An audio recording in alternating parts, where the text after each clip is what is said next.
Welcome, everyone, to 1819 News, the podcast. I'm Bryan Dawson, CEO of 1819 News and host of this here podcast, where we are in pursuit of a free and flourishing Alabama every single week. We have a special episode, as you can probably tell just by looking in, that this is not my home studio or the studio in Birmingham. We are down at the Point Clear Republican Women again, doing another live audience podcast. I will say this is the most people I've ever seen in this room, and I think that speaks volumes of the candidates that are up here, of the current cultural and political moment that we find ourselves in. Everything is on the line. Everything is on the line right now for our state and our nation, and I think people realize that. And this place is absolutely packed. I'm sure we'll get some B-roll, and you guys can see that. And so my opening remarks, I want to say this. One of our goals when we started 1819 News was to create an environment where good candidates could win. Real right-wing conservative candidates that actually reflect the values of Alabama actually have a chance to win.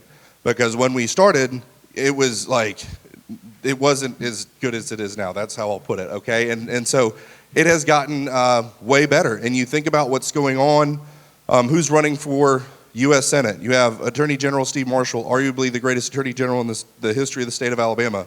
Congressman Barry Moore, endorsed by Trump, one of the most conservative congressmen in the history of the state of Alabama.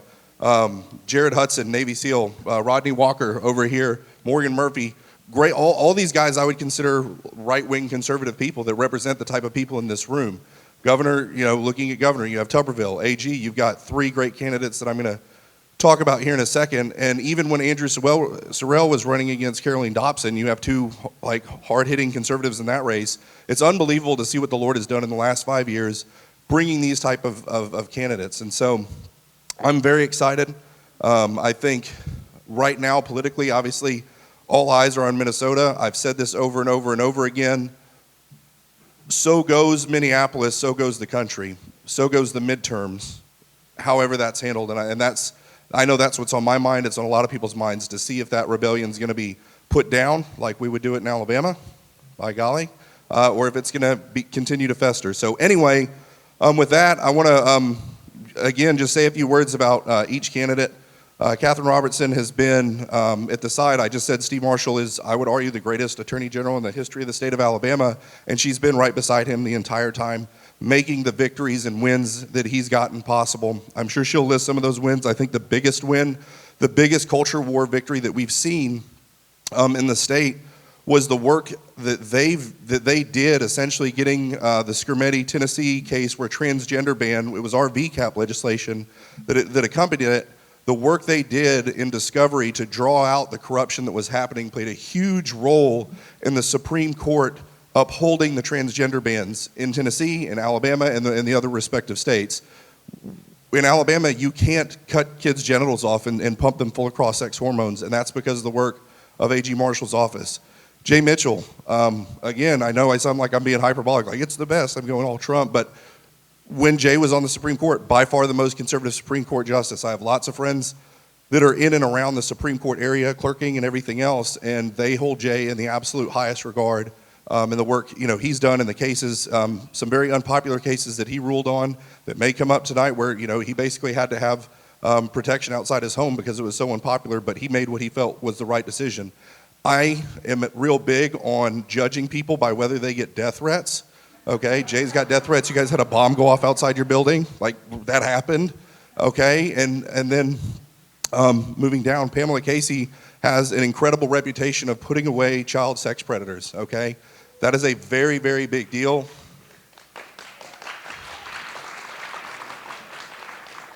And I'm sure there's a lot of people that hate her for that, which is crazy, but that's the fallen world that we live in. So we have three formidable candidates that are going to be vying for your guys' vote, and we could not be more pleased as 1819 News to host this debate. So with that, I guess we go into 3-minute opening remarks.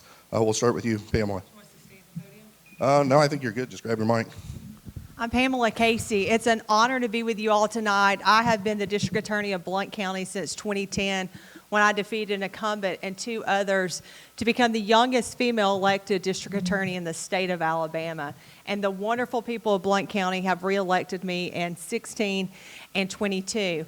But I'm not a career politician, I'm a career prosecutor. I started my career at the Alabama Attorney General's office. I was a violent crimes and capital litigation prosecutor handling our death penalty cases and the most violent crimes that you see, capital murder and child sex cases across the state.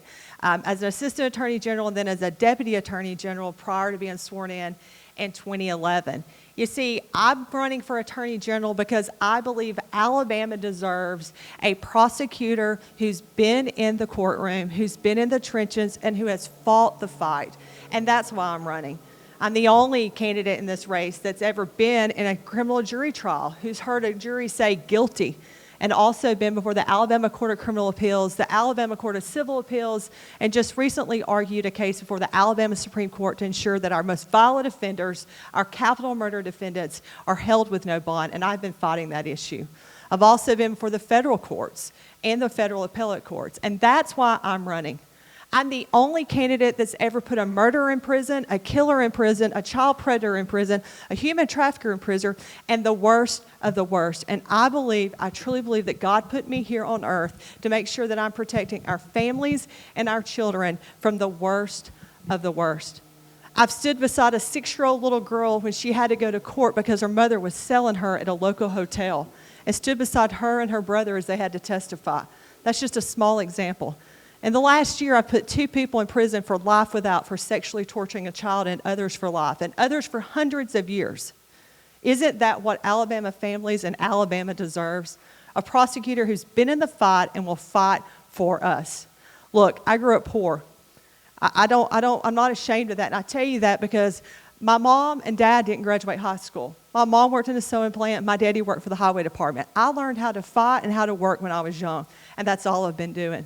See, the Attorney General is our top law enforcement official in the state of Alabama.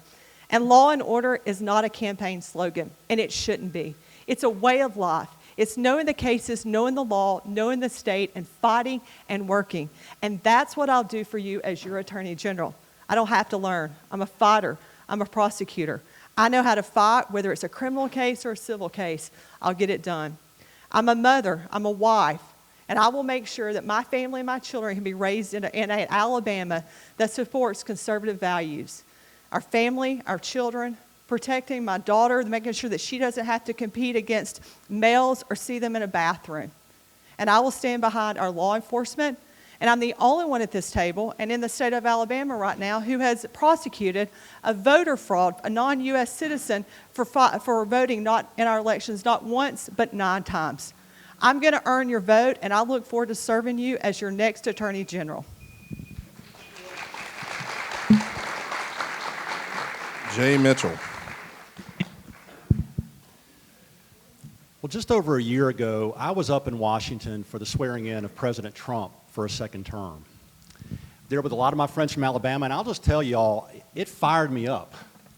And I came home and I told my wife Elizabeth, who's with me here tonight, I said, sweetie, you know, for our whole lives, as Christians, as conservatives, we've been on defense. We've been on defense against D.C., against the media, against the culture. But now, for the first time in our lives, with President Trump getting reelected and with the mandate that he's carrying from the American people, we're not on defense. We're on offense.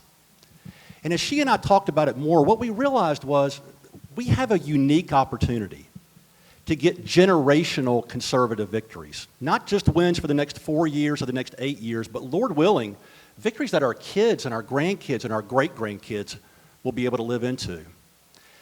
So after a lot of prayer and seeking counsel from our pastors, Elizabeth and I determined we feel called. We feel called to the front lines of the MAGA movement. And we feel called to this moment. Because we realize, like I'm sure everybody in this room does, that we're living in a unique moment in our country. This is not a time for defense. This is not a time for being passive, for lying back. This is a time for going on offense with President Trump and Coach Tuberville. And why do I say that? Because I think everybody in this room recognizes if we're going to have true, lasting conservative change in America, it can't just happen in Washington.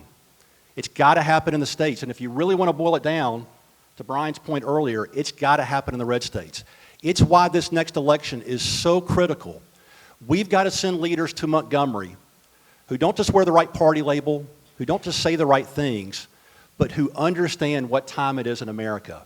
It's not a time for defense. It's a time to go on offense. And ladies and gentlemen, I pledge to you tonight, that's the kind of Attorney General I'm going to be. I'm going to be on offense for you, for our values, and for the people of Alabama. Let me tell you briefly the two big priorities I'm going to have as our next AG, and I'm happy to elaborate on these tonight. First, I'm going to deal with the problem of violent crime. Many of us live in safe communities, but we've got some real hot spots in Alabama, and they've gotten hotter, and they're going to keep getting hotter unless we have an Attorney General ready to focus on the problem and bring leadership. And I'm going to work closely with Coach Tuberville and his administration to make sure that we're locking up bad guys and keeping them locked away, and that we're dealing with this problem of violent crime. The second big priority for me is going to help President Trump and Coach Tuberville get these generational conservative victories. What am I talking about? Combating DEI mandates, keeping boys out of girls' sports, keeping filth and obscenity out of the kids' areas of our public libraries. And yes, going and getting this congressional district back for the people of South Alabama so we can send another Republican to Congress. Ladies and gentlemen, it's an honor to be here with you tonight, and I'm looking forward to the conversation. Thank you.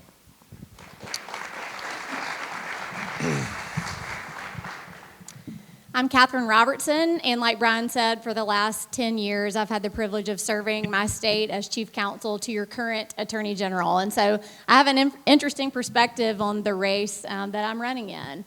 I think after 10 years, I've developed a pretty clear handle on what is required of an Alabama attorney general. And I think it's a couple of things. I think, first of all, you need to have a tried and tested conservative that has been in the fight and has paid a price for it, because it's not always easy. I think, second of all, you need a steady leader. You need somebody that on the one hand can inspire and persuade people to your side to come alongside you in the fight, but at the same time knows when the time is to throw down the gauntlet and fight. Works both ways. I think third, you really need somebody who lies in bed at night reflecting on the awesome responsibility of what it means to be the last line of defense for the people of Alabama, because that's a big job. And lastly, I think you need somebody that doesn't need any on-the-job training. And that's what got me into this race. For the last 10 years, whether I meant to be or not, I was practicing for the moment when the longest-serving Attorney General of Alabama would hand over the reins to somebody. And what I learned in that time is a lot, but a couple of things come to mind. I mean, you got to know what to do when a nurse calls you from a hospital and says that her employer is bullying her into getting a vaccine she doesn't want. You got to know what to do when a small business leader is being crushed by the burdens of a state government board, a regulatory board. You got to know what to do when a police officer calls and feels that they're being treated unfairly. You got to know what to do when the ACLU calls and threatens you against enforcing the laws of your state. This is stuff that just comes by the nature of practice. And you don't know what you're going to do until you get there. In fact, I'm not even sure you can grasp the gravity and the variety of things that come across an attorney general's desk unless you've been there. So that's why I'm running, and you don't have to take my word for it. I am proud to have the endorsement of America's 28 other Republican attorneys general who want to see us continuing the way we've been going. I'm the only candidate in the nation that they've endorsed in a primary. I'm also proud to have the support of our farmers and our foresters and our construction industry and a long list of sheriffs who are backing me, not because they're hedging their bets, but because they know what they're going to get under my leadership. We've worked together well, and we've accomplished some good things. And I think the question you've got to ask is who's going to be most effective on day one? We're going to be at a critical moment in our state and our nation in January of 2027, and we don't have any time to waste. I would love to earn your support tonight, and I look forward to the conversation. Awesome. We'll start out with some general questions. This one for you, Jay. What is the most important challenge facing the next Attorney General? And you've already kind of tipped your hat to this. What will your priorities be? Yeah, I think the biggest challenge and the biggest priority has got to be dealing with the problem of violent crime in our state. Like I said earlier, many of us live in safe communities, but we got some real hot spots in Alabama, and they've gotten hotter. What am I talking about? Birmingham, Montgomery, Pritchard, Selma, Bessemer. I could keep going. The problem is that the crime that's happening in these hot spots doesn't stay contained in these hot spots. It spills out. It spills out and it spills into the communities that are around these hot spots, and it even spills out further into rural areas and small towns. We've got to have an attorney general who's going to be laser focused on dealing with this problem. I think President Trump has done an amazing job of setting the pace at the national level. Watching what he has done in Washington, Chicago, Portland, Memphis, he's really set the pace. And what I plan to do is to work closely with Coach Tuberville to be in alignment with the example that the president has set. I think it's high time that we begin to flex on some of these blue cities. The through line with these hot spots is that they're governed by Democrat mayors. They may go under a nonpartisan label, but they're Democrat mayors, and they're soft on crime and they're soft on criminals. And it's time that we've got to flex on blue cities. Coach Tuberville's talked about sending in the National Guard. I support that. There are powers that state government enjoys that it's not exercising to the full capacity right now. We've got to look at doing that. And I would even argue we've got to look at supplementing some of those state powers. State Representative Reed Ingram, for example, from Pike Road, right outside of Montgomery, has a bill that I support, that I hope passes this session, that would allow state government, by agreement of the governor and the attorney general, to come in and take over a failing municipal police department, get it pointed right, get the right people in there, and start solving the problem of crime. So there are a number of things that the attorney general needs to be doing, and I'm going to get right to it. Thank you. Thank you, Jay. Same question, Catherine. What is the most important challenge facing the next attorney general, and what will your priorities be? Yeah, I think the biggest problem facing our state right now is the fact that we have totally surrendered our sovereignty over a large part of the things that were given to the states. The states were supposed to be in control of everything, and the federal government was supposed to have a little handful of things, and they don't even do those well. Has your mail been on time lately? I mean, the state was supposed to be in charge. The people were supposed to be in charge, and over the last couple of decades, we have forfeited that power over and over again.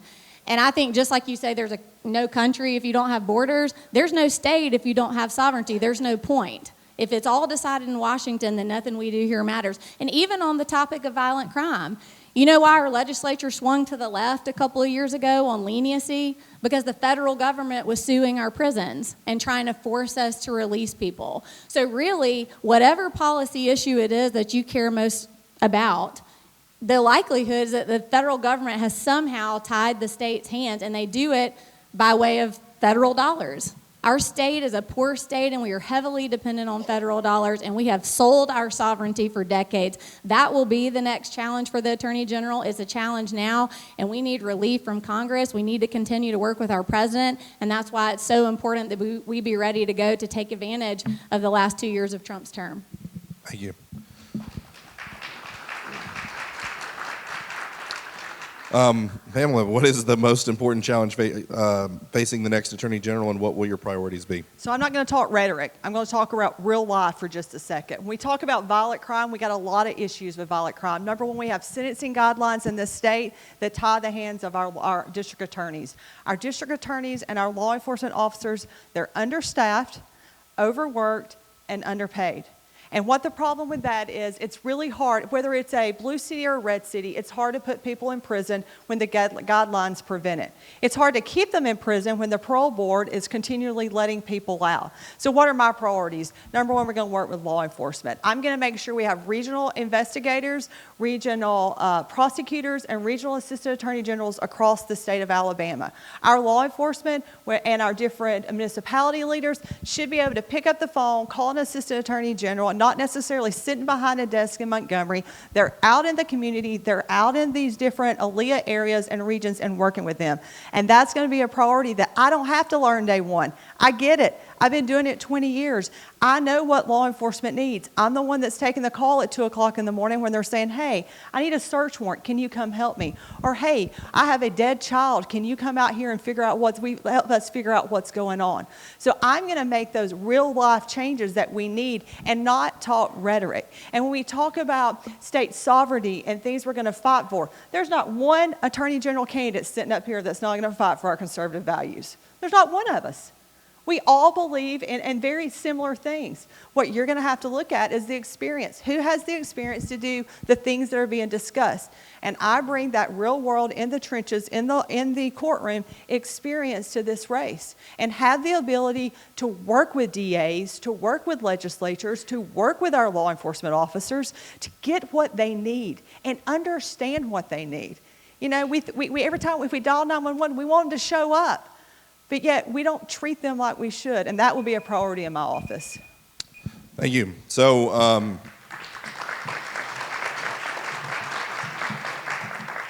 next question, starting with you, Catherine. This will be an interesting one for you to answer. It's 3 questions, and I'm going to roll into one because I think they're all boom, boom, boom. So, how will you build on the legacy of Attorney General Marshall? What did he get right, and what could he have done better? I think it's easy to build on the legacy when it's your legacy too. I mean, you know, I'm not going to take anything away from Steve Marshall. My goodness, he's the one that's had his name at the top of the ballot. But we've been a team. We've been a partnership. And so when that baton is handed over, I expect it to be pretty seamless. What could he have done better? I think the main thing that I wish we had done better, which I'll take responsibility for too, is I think that sometimes the people of Alabama don't really understand the gravity of what we do. They don't really understand everything that our office has a hand in. And I think about times where, you know, we had cases, you know, I mentioned being the last line of defense earlier. I think sometimes people don't realize that a lot has to go wrong for the Attorney General to run into court and weigh in at the last minute. And so we're fighting these fights and we see them coming, and it's almost like the rest of the people of Alabama don't even know that it almost went south. I mean, it's hard for, you know, when I talk to my friends who aren't involved in politics, they don't realize how close we were to having boys in the girls' bathroom. They don't realize how close we were to losing a number of cases that would have changed what our state looked like. And so I think if there's one thing we could have done better, is just to tell people, like, be vigilant. Don't wait for us to come in and save the day. Be vigilant. Be vigilant when you vote in local elections and state house elections, because a lot has to go wrong before the AG can come in and save the day. And I want people to realize the fights that we're fighting. Awesome. Thank you. I got the 3. Are we going to me next, or I you? was going to let her reset the clock, the shot clock. I was going to say Nazis, but that was... I feel bad anyway, you keep you wanna call asking the yourself questions over and over. So, Yeah, I mean, if you got the questions, then go right ahead.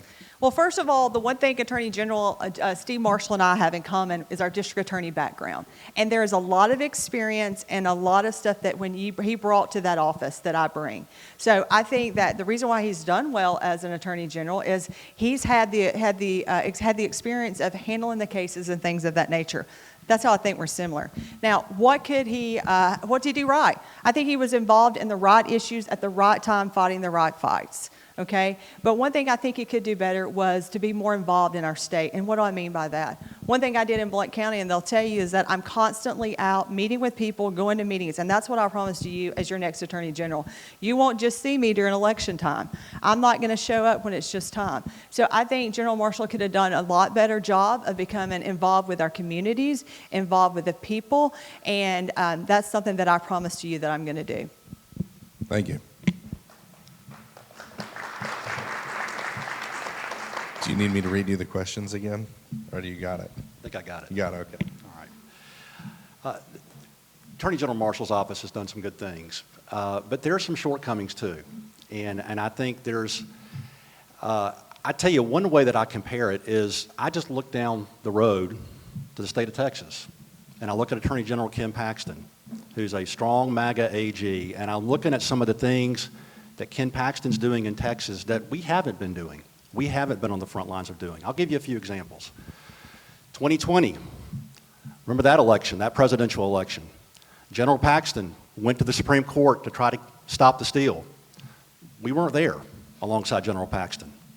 2024, General Paxton, Attorney General Andrew Bailey from Missouri, and I believe some other MAGA AGs from across the country, standing in there with President Trump to make sure that the state of New York and Letitia James and some of these blue states weren't going to try to steal the election again.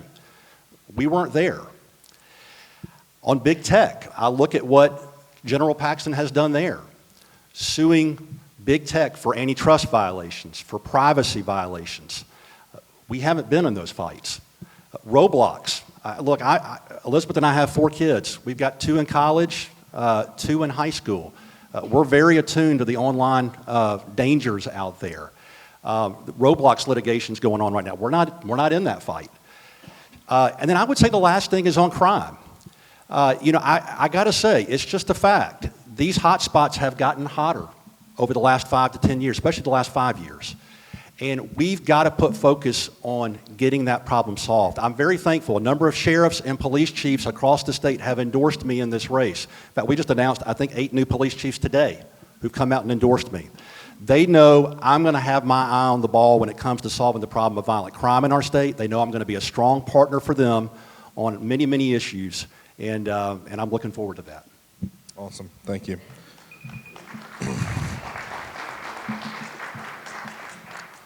Starting back with you, Pamela, do you support the expansion of gambling in Alabama?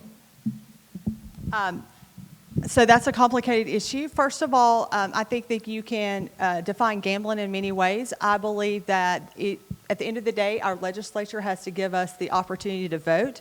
I am not against the people of this state being able to vote for whatever type of lottery or gambling process that the legislature foresees or wants us to have.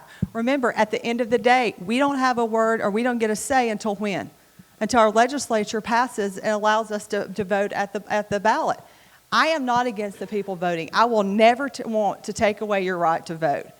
Because I think at the end of the day, the people should make the decision on whether or not we're going to have types of gaming or whether or not we're going to have lottery. Now, do I have personal opinions or feelings about the effects of crime that gambling and lottery has in our community? Absolutely. Because generally speaking, a lot of the people who are going and gambling are people who don't have the monetary necessary ability to do that. And so we end up as a community supporting those people who have lost their money to gaming or to gambling. But at the end of the day, I truly believe that it should be put to the people to vote. And that's not going to happen until the state legislature allows that. And that's a decision that as constituents, if that's what you want, talk to your legislators.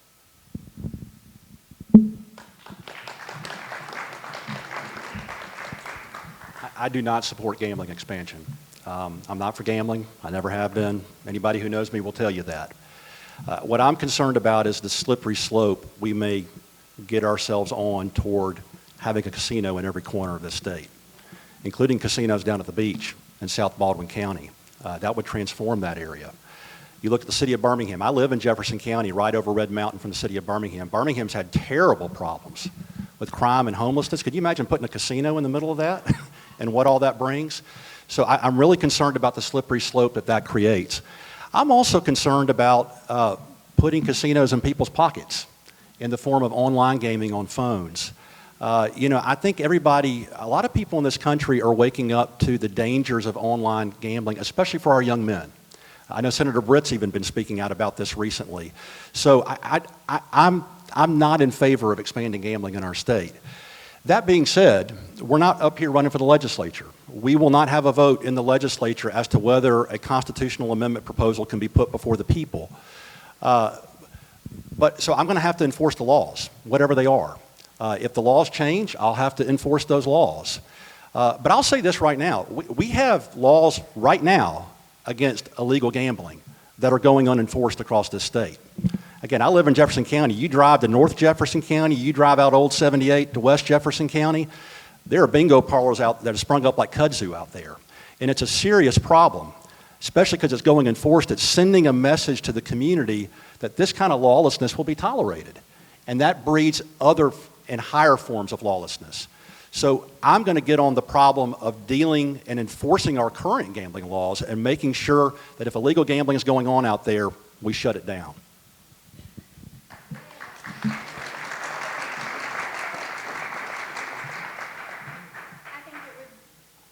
I think it would be easy to say that it is a legislative issue because technically it is. But the Attorney General is absolutely always part of that conversation, whether the legislature likes that or not. And that's because we are charged with enforcing gambling laws. And the problem is our current laws are misdemeanors.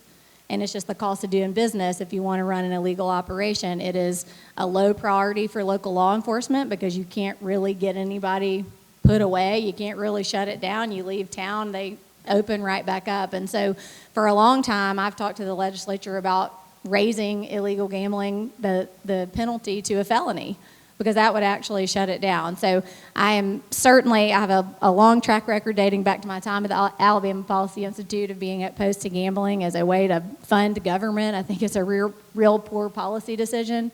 But I also think that there are ways to strengthen the laws that we have. There's very obvious solutions there too, and I'm always happy to engage the legislature in those discussions. Thank you.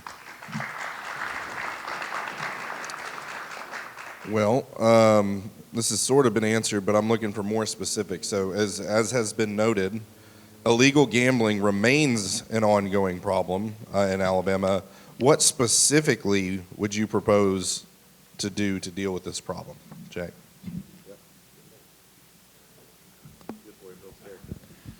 Well, Catherine brings up a good point. We need to elevate the penalty for illegal gambling. It is a misdemeanor right now. It needs to be a felony. There needs to be real teeth put in these laws where if you're being picked up on illegal gambling, you're being put away and you're facing real consequences. So I agree with that point. We have some lackadaisical, I'm using a charitable word here, we have some lackadaisical sheriffs and prosecutors in some of these jurisdictions where illegal gambling is going on. They're allowing it to go on. And let me tell you, we can't tolerate that.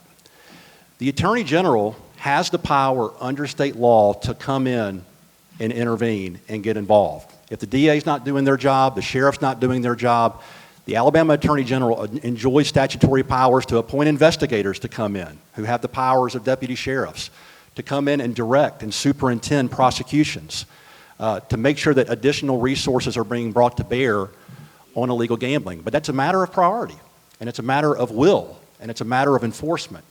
And I'm going to enforce those laws. And there are things we can and should be doing to do a better job of that, and I'm going to get more and more involved in that. Thank you.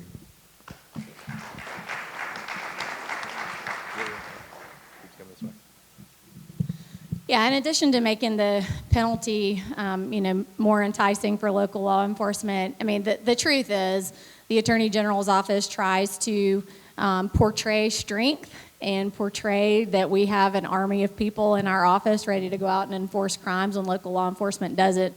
But the truth is we don't have the personnel to constantly police any jurisdiction in the absence of local law enforcement. And so I think the legislature has always sort of been at a crossroads on how bad do they want us to do that. If that is something that they want to prioritize for our office, we will need additional resources. And so in the meantime, we've tried to get creative. We have tried to use public nuisance laws and other civil statutes to shut down the business side of gambling to make it not appealing. We have been willing to go into lots of corners of the state and shut these places down, but the minute we pull out of town, somebody's got to be there on the ground to keep it shut down, and that's what we've been lacking. And so I would be totally open and have been open over the years of having that discussion with the legislature of not only raising the penalty, but giving us the resources we need to police these areas that are unwilling to do it themselves. Thank you. I'm not going to talk about what we have done. Let me talk about what I have done. In Blount County, I have prosecuted people who have illegal gaming machines. I have gone into businesses and indicated they have illegal machines, and if they don't want to get them out within the next 24 hours, we will begin with shutting down their businesses. Okay? I don't have one problem enforcing gaming laws or illegal gambling, and I've done that. I had a lady call me one time and said, my mom keeps losing all of her money down at the local laundromat. And I said, well, what is she washing? She said she's not. See, she's going in the back, and they've got slot machines back there, and the way the laundromat was keeping it under key was it was quarters. And when they're going to the bank with all their quarters, it looks like they've been washing a lot of clothes. We prosecuted those people. I worked with the local jurisdiction. We sent someone undercover to use those machines and to make sure it. So when we talk about who knows what they're doing, and it's not a we, it's a I.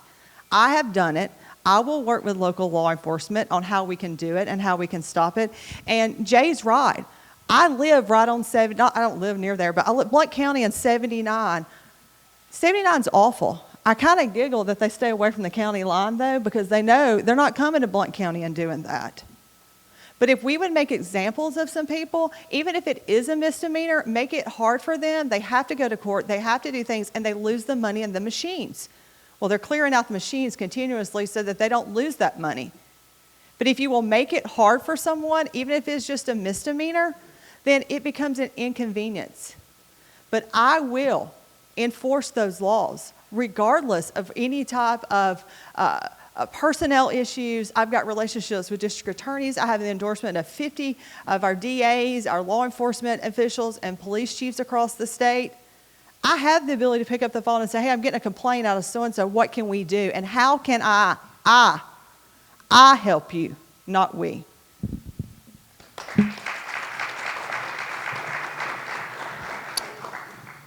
So I think one of the biggest things that plagues us, one of the things that we're going to be extremely focused on at 1819 and 2026 is focusing on education, K through 12, ETF, Education Trust Fund, Alabama Education Association, all of those things. But specifically where we've already seen kind of tremendous success exposing stuff that is just egregious and ridiculous is on the campuses of these universities. Okay, and what... It's so crazy. They're like, okay, well, you can't do DEI. They're like, can we do DIE though? You know what I mean? And they just morph in real time. Like, and instead of the Office of Diversity, Equity, and Inclusion, it's the Office of Multiculturalism. Okay, and so it turns into a letter and naming thing, rather than the fact that they are indoctrinating our children with trans and racist, anti-white racism, and all of this other stuff that our citizens are paying hundreds of thousands of dollars to send their children to these schools. And one of the most recent things that we exposed at Auburn University, going to like a construction class. Okay, they go into a construction class. Like, I feel like if there's one place you could be safe from like trans propaganda, it'd be like building a building, you know? But no, oh no. And they're like, well, this might seem like it's illegal. This might seem illegal because of, you know, the legislation that was passed on divisive concept. But there's this loophole that we're going to do, and then they force-fed them a bunch of trans stuff, right? And this is going on all over. And so, whose question is it? Pamela, are you the first? It's your turn. Me? Yeah, it is. Yeah. Or is it Catherine? It's Catherine. Okay, it's Catherine. But I'll Okay. take it, whichever. No, that's right. We'll go with Catherine. Getting old. Not really. Okay.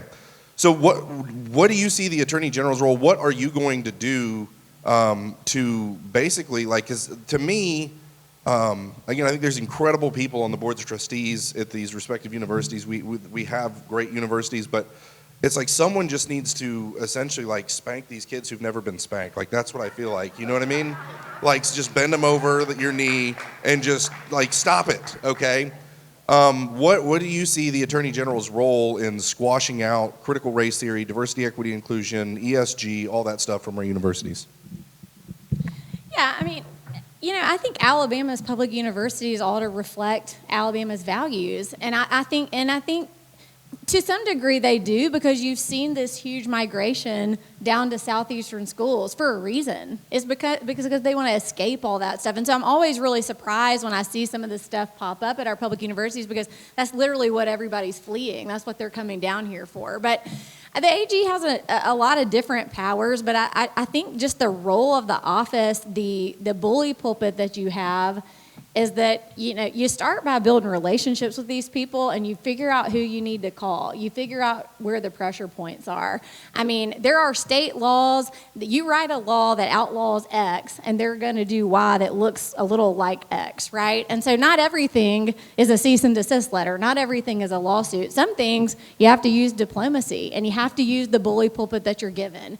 And my attitude, whether it's on this issue, you mentioned K-12 too. I don't even know if I can cover that in 2 minutes, but you use the bully pulpit to expose things that you can't change behind the scenes. And so I've always said, let's try the honey approach first, and then hit them with the vinegar if you have to, and it's been pretty effective.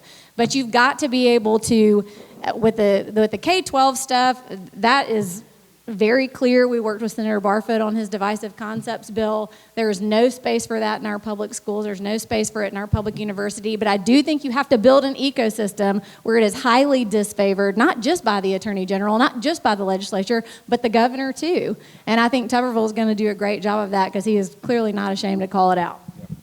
Amen. Well, let me start by saying I spank my children, so I don't have a problem. Amen. And they're in the back. Can you tell? Okay, so they at least know to be quiet tonight. Let me tell you about my experience about a week ago. My little boy, wonderful kid, very gifted, went to meet with the principal, and I said, it's my understanding there's a certain app on these Chromebooks that have access to transgender books. Oh, no. No, they don't. I said, well, tell me if you have this particular app on the Chromebook. The next day, she emailed me. In fact, we do have that.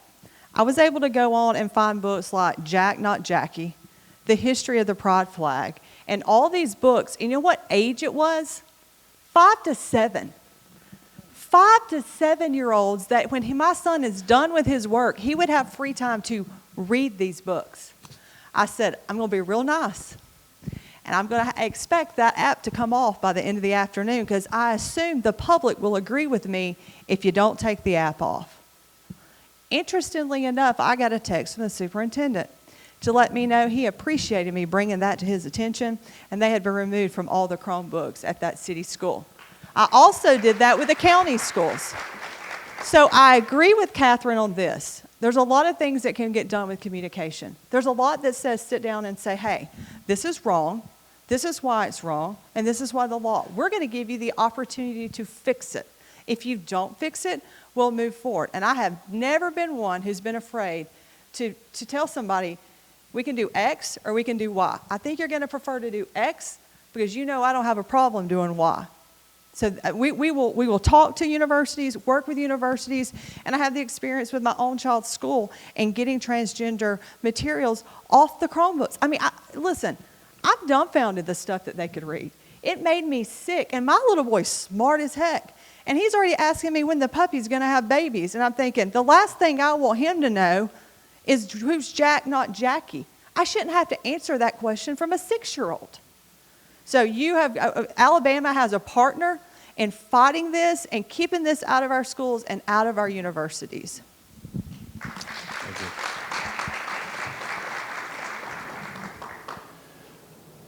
Well, the only DEI I agree with is deport every illegal.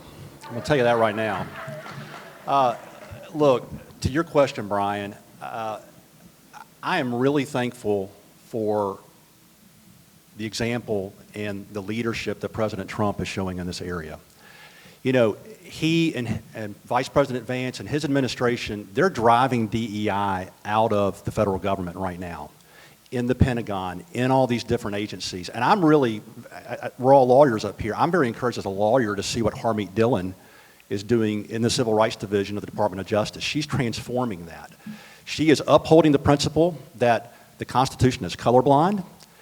She's making sure that we're driving things like DEI and critical race theory and all those related concepts out of the federal government. And she's also going after the private sector, where we've had woke corporations that have been imposing that on their customers, on their vendors, on their employees, driving that out. And so I'm really grateful for the example that the Trump administration is setting.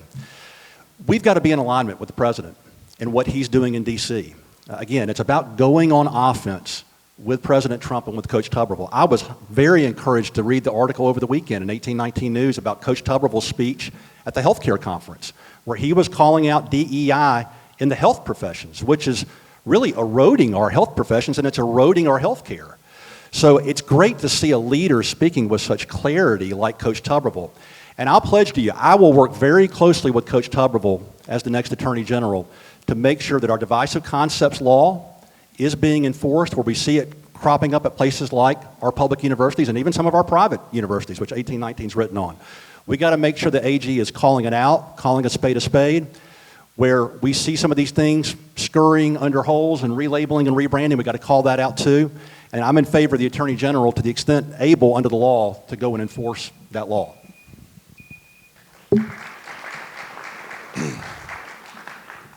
Yeah. It's just funny to me. I've talked to Steve about this on the phone, like some of the things that we have to focus on, like as like a journalistic institution that like we're dealing with, talking about cutting kids' penises off and pumping them full of cross-sex hormones. Like this is actually, like, isn't there something else that we could or should be focused on? But this is how crazy things have gotten. And so, speaking of crazy, I think one of the biggest failures in government overall, I place this squarely on Kay Ivey's shoulders, as well as Alabama's Fauci, Dr. Scott Harris, and the Alabama Department of Public Health. I'm going to dive into Alabama Department of Public Health, Alabama Department of Mental Health, DHR. I think these are, we have people like you running for office, okay? We have people that I listed running for office that are extremely conservative people, and then you have the people who work there, right? It's not exactly the same thing. So anyway, I'm rambling. COVID, I want to talk about COVID. When we think about the way that things went in the state of Alabama, everyone's like, well, at least we weren't this, and at least we weren't that. At least we weren't New York is not the standard, right? Like, at least we weren't California.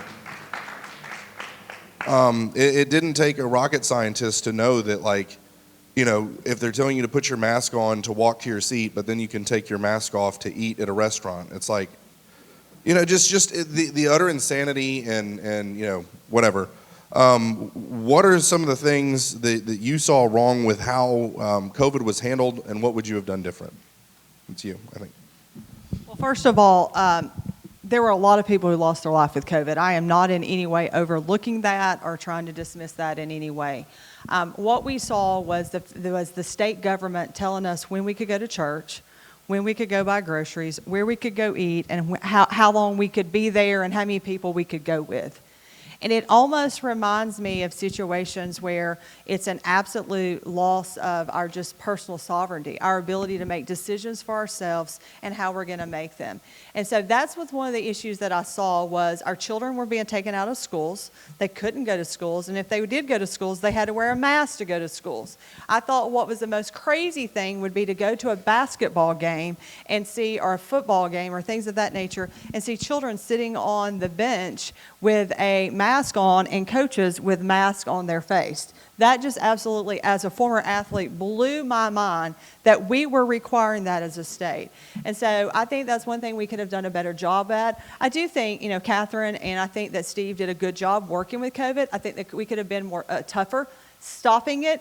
I think it went way too long. I think once we realized that the masks were not going to stop the spread of COVID, that we could have stepped in at that point and made some changes. But I think that's one thing that I would have seen differently is how long we allowed that mandate to go in the state.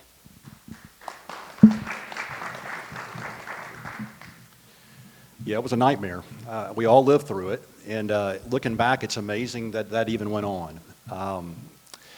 You know, I am, gosh, I'm so thankful for so many reasons that President Trump is back in for a second term. I don't see this coming back. Yeah. It really is a move of God in my view. And I don't see us reliving that exact nightmare, but there are lessons to be learned. You know, one thing I get frustrated about, you know, we have these truth and consequences commissions when it comes to things that the left wants to try to get on top of, you know, whether it's a reckoning of some sort that they're interested in. But whenever it comes to like things like this, it seems like accountability kind of goes out the back door. And, you know, I would love to see a thorough congressional investigation at the federal level to really get to the bottom of what happened there with Fauci and with those around him. And I'd love to be a voice to encourage our senators and our state representatives to do that. At the state level, look, the vaccine mandates were crazy. We're not going to do that again. We're just not going to do that again. And I know how Coach Tuberville feels about these things. I think probably everybody up here has had some interaction with Coach Tuberville about these things. We're not going to tolerate that kind of conduct again. The other thing I would say is I think structurally within the state government, having a state health officer who is directly accountable to the governor, directly accountable to our representatives, and therefore more directly accountable to us would be a good thing. In the event that something like this comes up again, that our Department of Public Health, that the state health officer would be feeling it more from us, from we the people, and from our representatives. No possible way I can answer this in 3 minutes, but I'll certainly try. COVID was the most trying time for me in my 20-year career and in my 41 years on planet Earth, because I was dealing with a lot of personal things. My father was dying in the middle of COVID, and I wouldn't say that anybody goes to law school and trains for a pandemic and how the state's going to respond. I can tell you what I learned, a couple of things. One is that the legislature, you talk about, no consequences. The legislature never went back and corrected the governor's emergency powers. They were vast. Same with the state health officer. We never went back and fixed it. And the truth was, the AG didn't have a whole lot of tools at his disposal other than pure D private conversations and diplomacy to stop some of that from happening, because the legislature had given that power.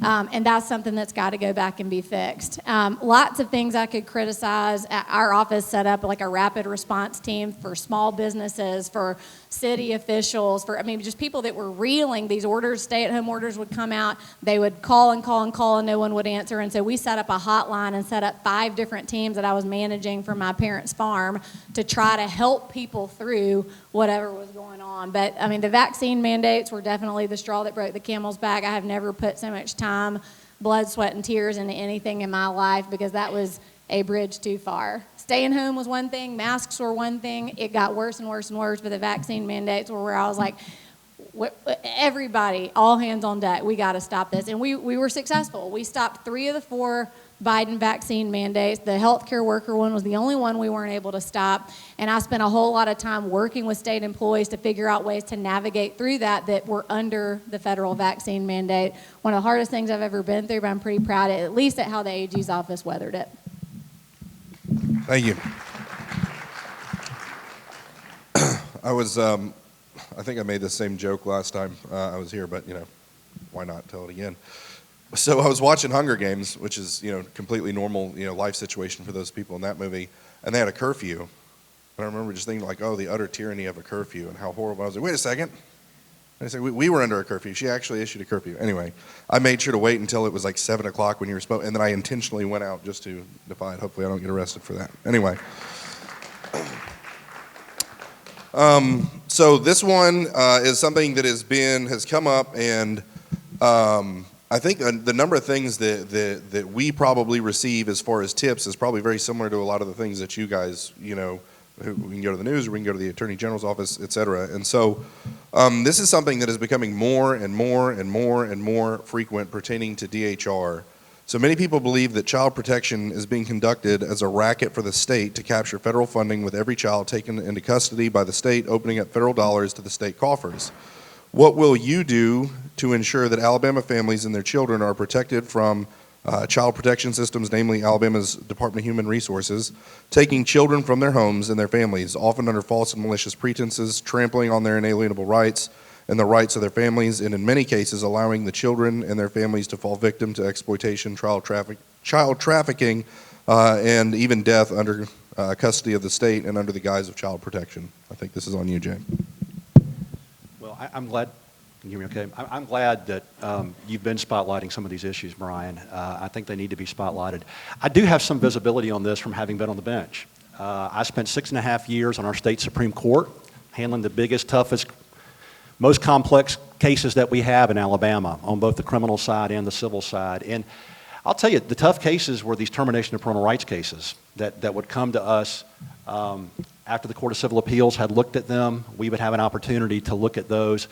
And those were extremely tough cases. And people like Chief Justice Parker, former Chief Justice Parker, and others, we would put a magnifying lens on those cases because they're very tough cases. Whenever you're terminating the biological rights of parents and taking their biological children to go into foster care, to go into an adoption setting, many times that can be a success story, but there have been abuses.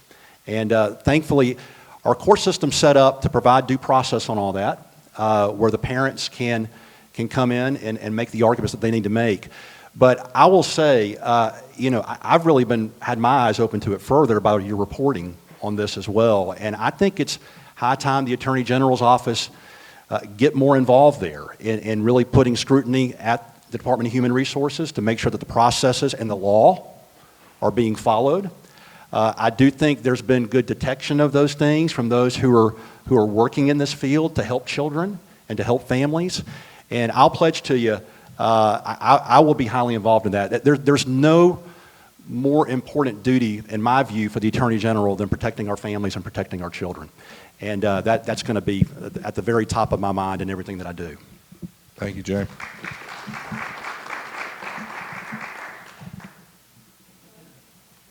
Okay, sorry. DHR, well, first I should start by saying they're my client. And so I'm going to not just, go on a soapbox here. DHR has got some problems. We've identified some of them. We have required some changes of them in a lot of aspects. But to me, a lot of things come down to leadership. And DHR is one of the strange state agencies that's actually governed by a board. The DHR director is chosen by the governor, and she doesn't answer to the governor. She answers to a board. And you want to find a hard way to make change? Deal with a board. Deal with a board that's not governed by an elected official. And so if I were able to wave a magic wand and correct problems at DHR, the first thing I would do is dismantle the board and make that a cabinet position that reports directly to the governor. I've talked with Coach Tuberville about some of the problems that he's going to inherit. DHR is a big one, but there is nothing more important than due process for these families and these parents. And behind the scenes, in the ways that we can, we have certainly been working towards improvement there. Thank you. Can't interrupt the applause. I think it's very interesting that there was a huge push to do the exact thing you just described with the Alabama Department of Public Health, because that person is picked by a board, not a cabinet position from the governor, right? And so there's no accountability on Scott Harris. They did some legislation that slightly changed that, but the moment Kent Davis, filed an ethics complaint, they smoked him, and they immediately made that a cabinet position. So the power and the ability to turn these into cabinet positions exists, and I'm sorry I'm jumping into the conversation here, but I think that's a huge, huge, huge problem, and we can see if it was a priority of Governor Kay Ivey, like it was with the Alabama Department of Veterans Affairs, she immediately made that happen. We should see that in ADMH, ADPH, and then in DHR. So anyway, sorry. I just wanted to be part of the debate. I'm sorry, I can't help myself. Go ahead. So every day I get reports across our county from DHR. They come to my email anytime there's a complaint made regarding the safety and welfare of a child. I review every one of those reports. I don't have the authority to do anything other than if we potentially have a major issue, I'm like, get the child in and let's interview them. Let me tell you about some experiences I've had as DA. My last capital murder trial that I tried was of a man who beat an 18-month-old child to death, and it was his girlfriend's son. DHR had given those children back to that woman just a few months prior, and she was not supposed to be around that man. On the other side, I have a situation where a child was taken from a home and placed in a foster home, and now we are prosecuting both of the foster parents for medical neglect and starving the child. So when we talk about being able to go into DHR and sit down and talk and understand, I understand issues going on at DHR, and it will be a priority. Look, we have a wonderful director in Blount County, and the one good thing about it, and I hear a lot of horror stories about DHR, is I have a great relationship with my DHR. They call me, they ask me questions, they want me to be involved in how they're making their decisions, and I want to be that for the state. I want to be able to say, okay, hold on, wait a minute, what are we doing?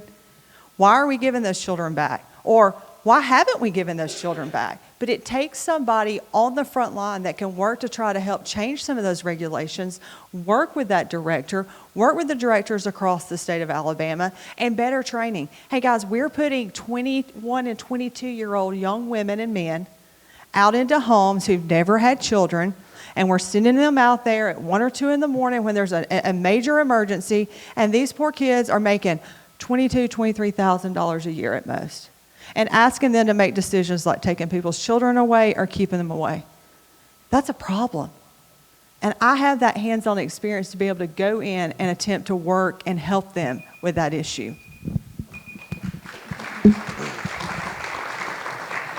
This is great. I mean, you guys all did great on that. That was very eye-opening even for me to hear all the stuff that you guys and the experience that you've had there.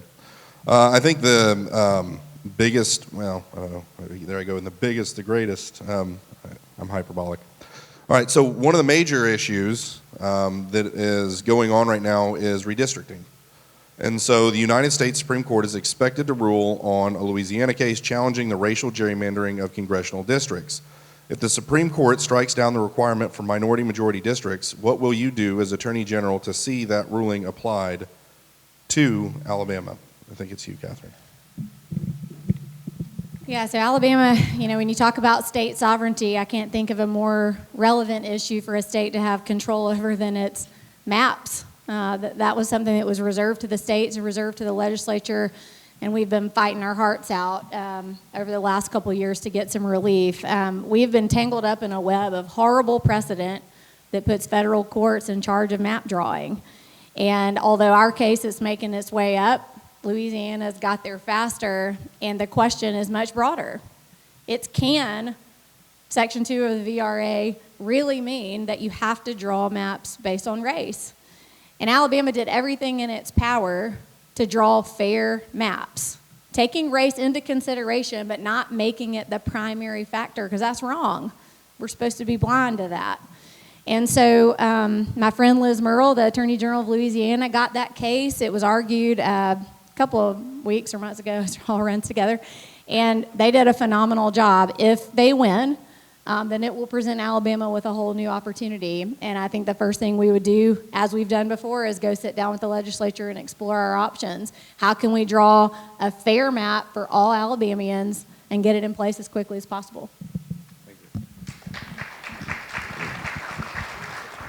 Yeah, so I think the legislature is already starting to move forward with some bills in anticipation of this. And so as Attorney General, and that would happen before any of us take office, assuming that the decision comes down in the next several months, and hopefully that will be resolved, but would be sitting down with the legislature, making sure that the bill is appropriate to be able to hold a different election or allow people to qualify within that period of time so they can go onto the ballot in the appropriate amount of time so that we can fix a wrong that the federal government put upon us. As the AG's office, we've got to be the firewall between, that's the Supreme Court, who wants to tell us how to run the state of Alabama, and the people of the state of Alabama. And I was in the AG's office back when Corey Mays, Solicitor General Mays, was working on these issues back years ago. So this has been going on for 20-something years that I've been a part of. I was an assistant attorney general. And so it's about the courts changed. The reason why we see a difference is the U.S. Supreme Court has changed over time. We have more conservative justices on the bench. Had this court been in place back when General Mays, who's now Federal District Court Judge Mays, is that how we're going to say, was arguing that case in front of the U.S. Supreme Court, that I think we would have seen a different thing. So it's about working with the legislature, as understanding what maps need to be drawn and how quickly we need to get them drawn. And I know that Senator Elliott was a big part of working with that when those maps were being drawn, and that'd be where we start with those conversations.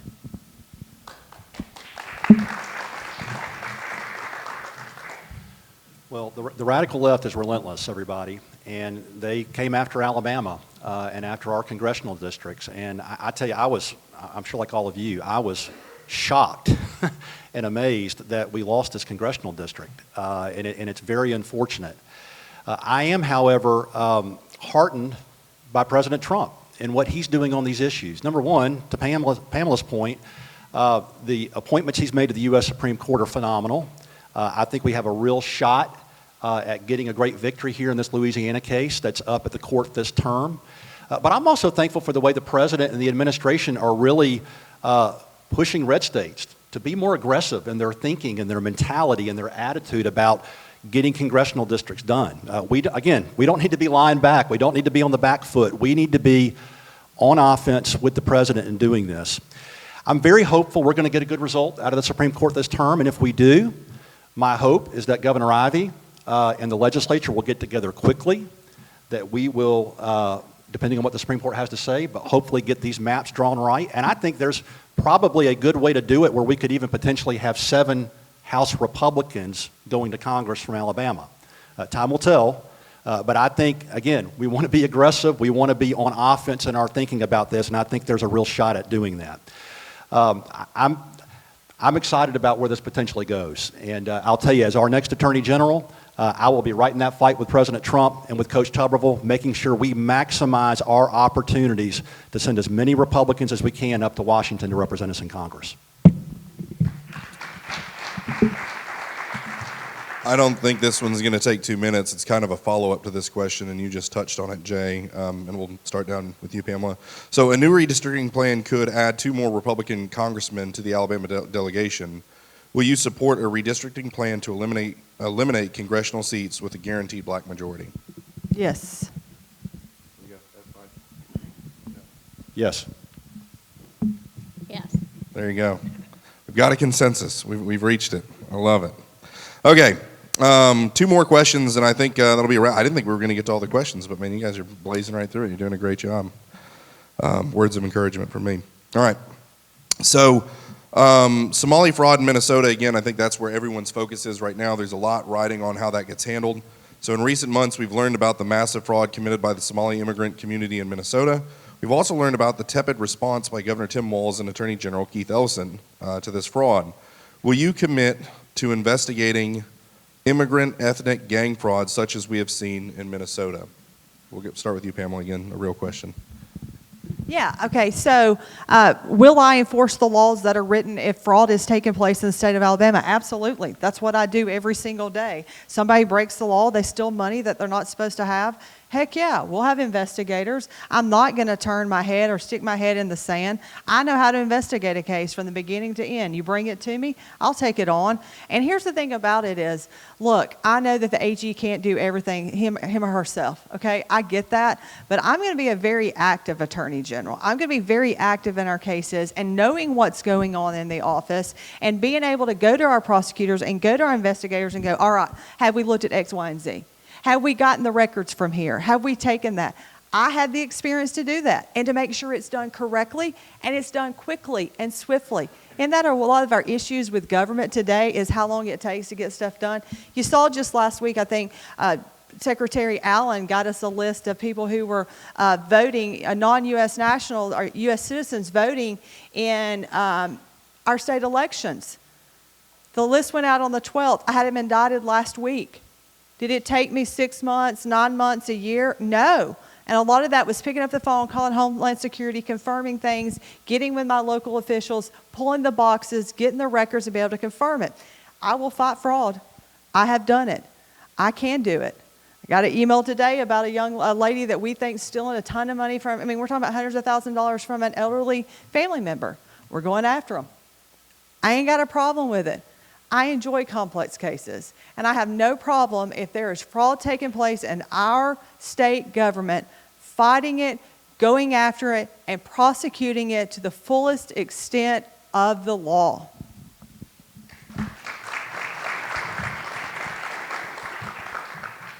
Yes, Brian, I absolutely will commit to doing that. Once again, I think this is an area where President Trump is leading so well and is really setting the pace. It's because of what his administration's been doing, digging into things in Minnesota, uncovering this massive fraud in the Somali community. And look, they're going to California next. Just wait. You thought Minnesota was one thing. California's going to be probably 3 or 4x, 3 or 4 times what that is. So thankful for the way the president is really setting the tone there. Once again, we've got to follow his lead. We've got to be in alignment with what the president is doing. I don't know if y'all saw a few weeks ago, it was reported that Alabama leads the nation, this is not a good thing, leads the nation in SNAP benefits fraud. Our population is significantly less than California and New York, yet the magnitude of the fraud in Alabama is higher than those states, higher than all 49 other states. We got to get on this. We got to get this problem solved. And I think there are concrete things that the Alabama Attorney General can and should be doing. First of all, we've got to have a zero tolerance policy for benefits fraud in the state. It doesn't matter what amount you may be stealing. It doesn't matter whether it's $100, $1,000, $10,000. We're going to have a zero tolerance policy. If you're stealing and you're defrauding the taxpayers of the state, we're coming after you. The second thing is, I think it requires, frankly, a lot better coordination among the state agencies to make sure that the agencies are talking to each other, that this agency isn't being told one thing by a benefits recipient over here and being told that something different over there. And there are ways to cross-check that, to communicate better, to make sure we have a better coordinated approach. And I think the AG's office is uniquely positioned to quarterback that effort. And then the last thing is we got to prosecute. We got to go after those who are defrauding the state, those who are enabling them, and like in the context of SNAP, look, there may be stores that are benefiting from this, not just the recipients. So we got to go after everybody involved, and I will.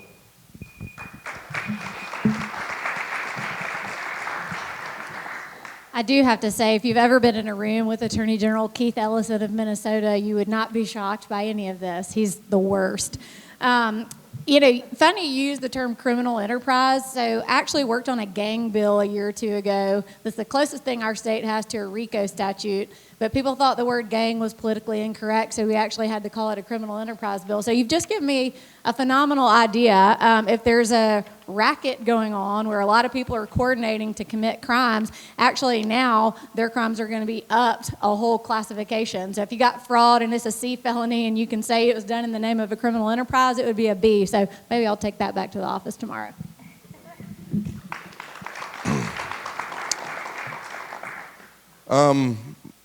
This is, we'll wrap up. This will be the last question before we go into closing remarks. I think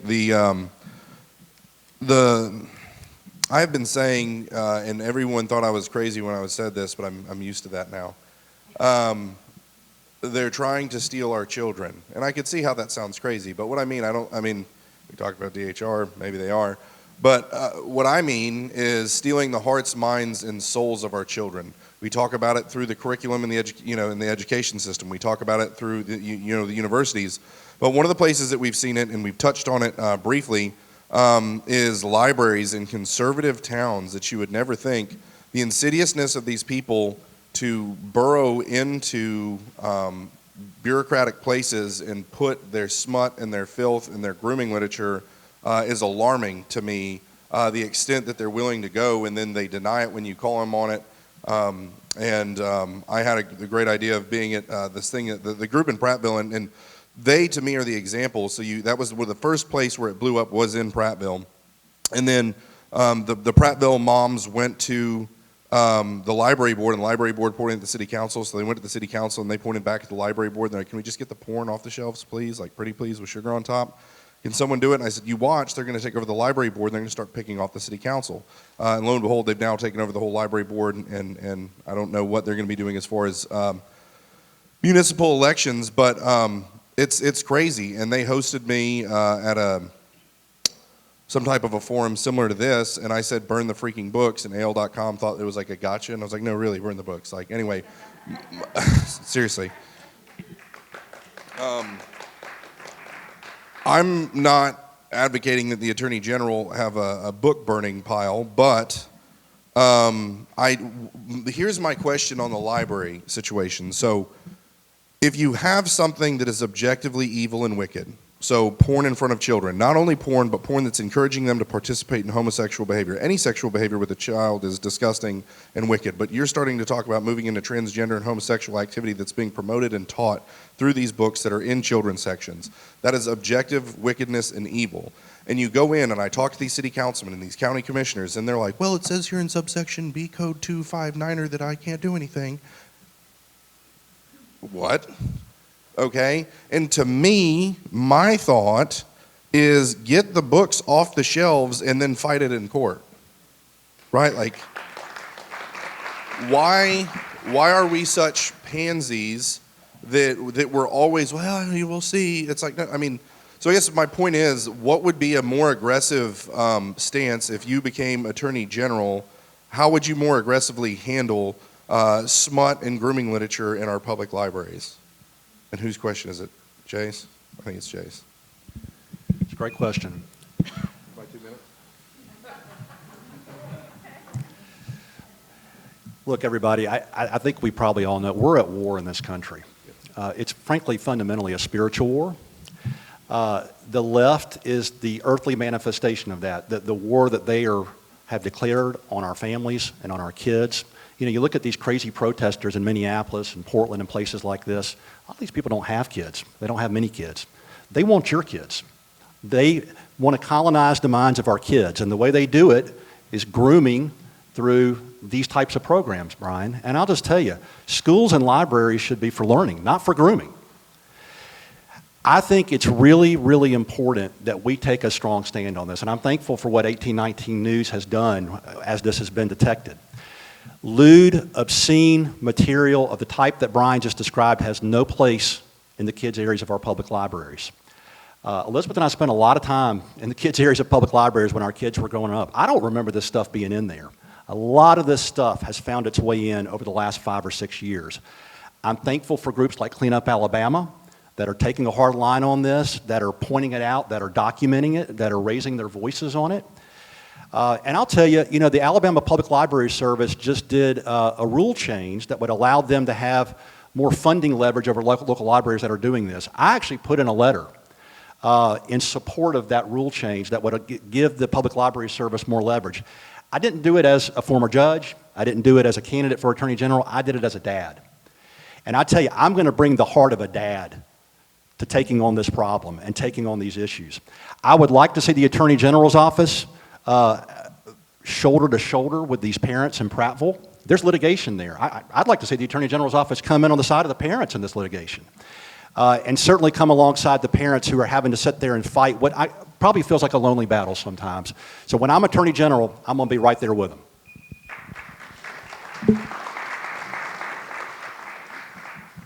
Yeah, it's kind of like what I said about our public universities. I think our public libraries ought to reflect the values of the communities in which they live, and it's so strange sometimes that that's not the case. I know the library where I live doesn't align with most of the people that are walking in there, so there's clearly an agenda, and I think we're all in agreement on that. The AG office has a variety of ways to engage, both publicly and privately. I know that when the governor helped change over the library board and Chairman John Wall took over, he and I have been in a lot of conversations. I got him an AG's opinion when he needed one. I've given him advice on Open Meetings Act and things like that and rules changes. They're doing a phenomenal job. But of course, you got to have cooperation at the local level. And I'm going to tell you, the answer to that is angry mamas. Because I have a close friend in Shelby County who wrestled her way into a board seat in the Shelby County Library, North Shelby County, and it's probably the most conservative library in our state right now. So I do think we need to be there to cheer them on. I think the mama bears are the real answer there, and the AG's office should use every tool at our disposal, and I think we have, to support them in every way possible.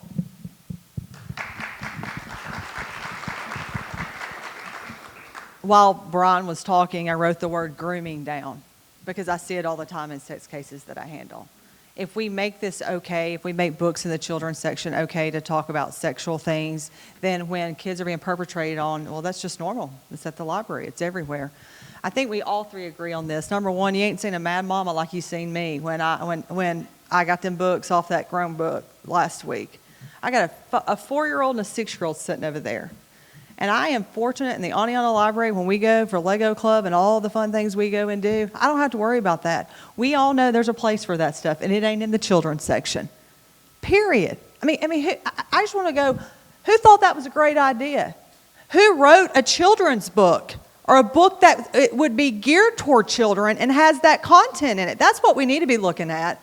Who goes, you know what, let me make it look like a children's book, and we'll stick it in the children's section, and we'll talk about all the things we can do sexually to them. If you knew the number of sex victims that for the rest of their entire lives are completely ruined by things that happen to them. And we got some weird sickos out there that thinks it's okay to write those books. I too signed the letter that Jay signed, wanting that rule change. Look, sue me. I've been sued before as DA, sue me as AG. I don't lose an ounce of sleep over it. I had somebody recently said, if you don't do XYZ by November 17th, we'll be filing a lawsuit. Okay, and on the 18th, I was like, all right, what time y'all going to be here to serve that lawsuit? I'm waiting on it. Because when I know when I'm right, I'm right. And I know when I'm supposed to stand up for what I'm supposed to stand up, I stand up. And I will tell you something. I will fight for the children of this state in all areas, not just the libraries. But I will make sure our babies are safe, they're taken care of, and God help us, I hope they're all loved. Thank you. All right, we'll close out with, I believe it's 3-minute closing remarks from each candidate. This has been really fantastic, entertaining and engaging, and I mean, just from the standpoint of very, very informative, so really appreciate everything that you guys had to offer. And we'll go into closing remarks, 3 minutes each, and we'll start with you, Catherine. Well, thanks so much for the opportunity to do this, Brian. I think it's been a great conversation. Look, you've got 3 qualified candidates up here tonight. There's no doubt about that. I feel no need to belittle the people up here that I'm running against. I think what I'm offering, though, is 10 years of practice. And there's an illustration that comes to mind often, which is if you look at President Trump's first term in 2016, he surrounded himself with a bunch of really good, solid Republicans. They'd kind of been around and he put them on the bench, too. And I think what he found is that they weren't ready for the moment. They didn't understand the moment because they hadn't really been in the fire. And so in 2024, he picked a whole different ilk. He picked some people that had some battle scars, that had been through some stuff, and that had really proven their mettle. And so that's what I'm offering. I've been tried and tested through a whole lot that the state's been through, whether it was the holdover effects of Obama, whether it was Trump's rocky first term, whether it was the pandemic, whether it was 4 years of harassment by Joe Biden. I've weathered that storm and learned a whole lot in the process. And so what I'm offering is just my experience, my track record, and I would ask for your support in May. Thank you.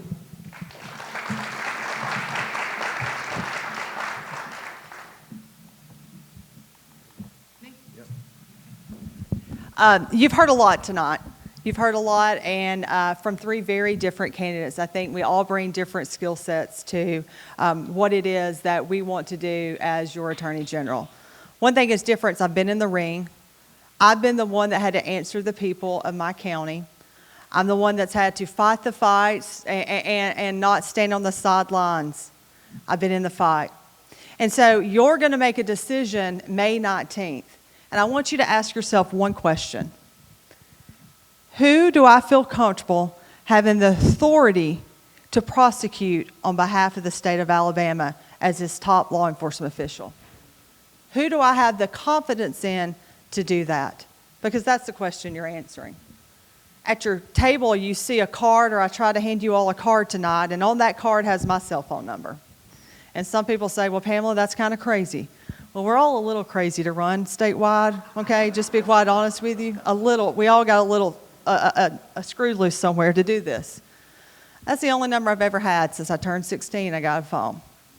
I've had that number for 3 terms as Blount County DA, and I hadn't had to change my number. Why?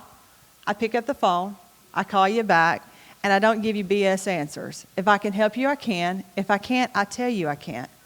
I believe that's the kind of elected officials we need in the state of Alabama. Real people, real mamas, wives, prosecutors who've been there, done that, and answer to you, not special interest. I answer to the people. I've always answered to the people. And if you want a real person who will be real for you and answer the phone, that office does not belong to Steve Marshall, to Troy King, to Luther Strange, to Catherine Robertson, Jay Mitchell, or Pamela Casey. It belongs to you, the people. And it's time that we, the people, take back that office and we have somebody who will answer the phone and talk to us. On May 19th, you're going to make a decision. Here's what I'm going to ask. Do I want somebody who's put a child predator in prison, who knows what it's like? Do I know somebody who knows how to fight, who's been in the office before and knows what to do? And if that's what you want, then I'm your answer. If you forget which blonde I am up here, I'm the first one on the ballot, okay? Just so you know. Pick the first one and keep on going. Would love to have all your vote. If I didn't get a chance to ask for your vote personally, I'm asking for each and every one of your votes on May 19th. If you like me, like my Facebook, go to my website, and go home and tell 20 of your friends, your mamas, your sisters, your Sunday school class, all the people you know, that Pamela Casey is our next Attorney General for the state of Alabama. Thank you.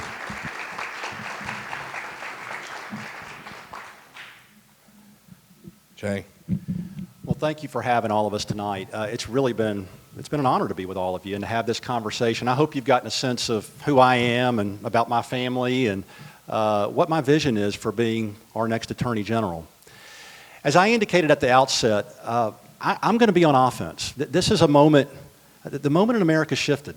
We're not on defense anymore. We're on offense, and we got to go to war, go on offense with President Trump and Coach Tuberville, to lock up violent criminals and keep them locked up, to make sure we're rounding up illegals, and then to make sure that we're winning these important cultural battles that Bryan's been pointing on tonight, and that we're protecting our kids and our families. And I pledge to you, that's where my focus is going to be. It's worth noting, President Trump recently had the opportunity to endorse our current AG and the record of his office in the U.S. Senate race. He chose not to. We are in a new moment in this country. We've got to have leaders in Montgomery who understand this moment that we're in. I know Coach Tuberville. I know where his mind's at. I know his attitude. He's ready to shake things up in our state capitol, just like President Trump is shaking things up in Washington. And I'm going to be right there with him, working closely with him, partnering with him and his administration to make sure that we're getting bad guys off the streets and keeping them locked up, that we're rounding up illegals, and that we're protecting our kids and our families. I'd be honored to have your vote. I'm excited to be in this race because I think it's an opportunity to really give voice to these issues and talk about this new moment that we're in. I'd be honored to have your vote. Look, it's time. We got to protect Alabama, and we got to go get these generational conservative victories, and that's what I'm going to do as your next AG. Thank you for having me tonight. I respectfully ask for your vote in the Republican primary for AG on May 19th. Jay Mitchell for Attorney General. Thank you.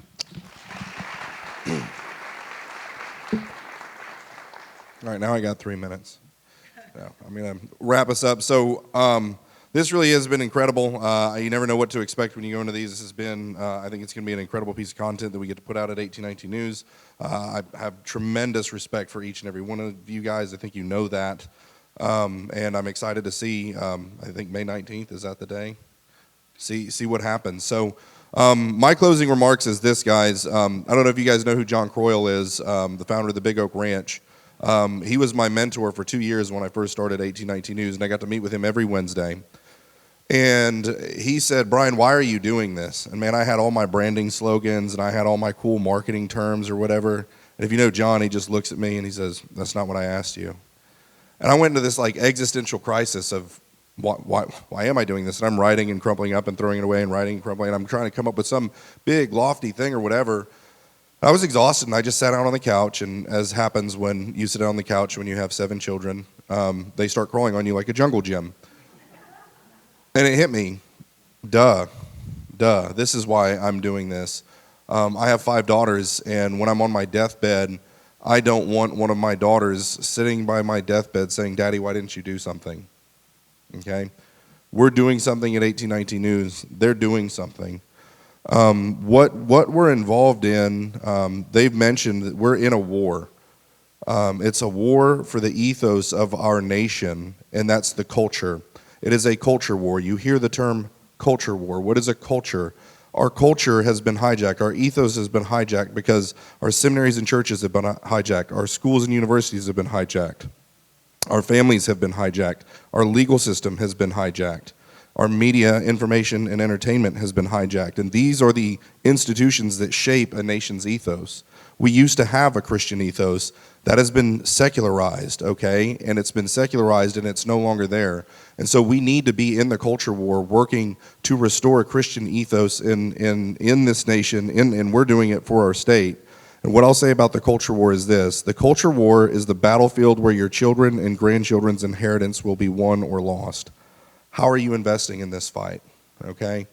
The Bible says that we're supposed to leave an inheritance for our children and grandchildren. It may be not, be a bunch of land and a bunch of money or whatever. Maybe it's a spiritual inheritance, whatever it is. But ultimately, what we're leaving them as a state and a nation as part of that inheritance. And we have a responsibility to fight every single day to leave them something worth fighting for themselves. And so I say again, the culture war is the battlefield where your children and grandchildren's inheritance will be won or lost. How are you investing in this fight? And I would ask you to invest in 1819 News because we're fighting this fight every single day. We're making a huge difference, and we can't do it without the support of average Alabamians. So please talk to me about this afterwards. Darlene can also help you figure out how to support us financially and get in touch with me. We need that to be able to do stuff like this, okay? And so please join us in that fight. Thank you guys so much for your time.